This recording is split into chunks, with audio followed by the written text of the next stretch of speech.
અમે પૃથ્વીલોક વાળા છે ને જે રીતે ભગવાનને માનીએ છીએ સમજીએ છીએ ને એનો આ બધો લેખ લખ્યો છે. હા, દેશને ચલાવવા માટે શું હોય છે? એક વડાપ્રધાન હોય ને, ઘરમાં એક મુખ્ય માનવ હોય ને. તમે કેવા યમલોકના રાજા એટલે યમદેવ ભગવાન, તમે શું થયા? વડાપ્રધાન થયા યમલોકના. એમ અમારા ભારત દેશના વડાપ્રધાનો જેમ હોય ને બધું ખાતું આપ્યું હોય ને, કોઈને ભાઈ પાણીનું ખાતું, કોઈને જમીનનું ખાતું, એ બધું અમે લખ્યું છે અમારી ભાવનાથી, અમારી શ્રદ્ધાથી.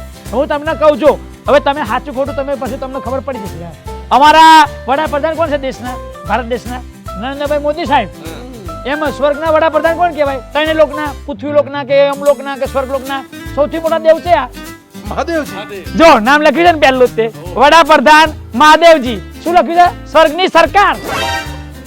સ્વર્ગની સરકાર. હા, આ પૃથ્વીલોક વાળા બધી સરકાર ગમે તે સરકાર પોકી જાય. હા, અહીંની સરકાર ઉપર પોકાટ નાખી. જોઈ લો, વડાપ્રધાન મહાદેવજી.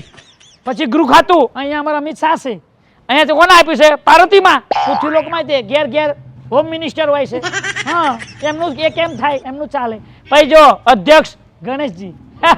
નાણાં ખાતું અમારે પૃથ્વીલોકમાં નહીં, ધન રૂપિયા આપણે બધું લાવવામાં. હવે તો ખબર છે તમને, ખબર પડી જાય રૂપિયા એ અમે કોને આપીએ છીએ? લક્ષ્મીજી.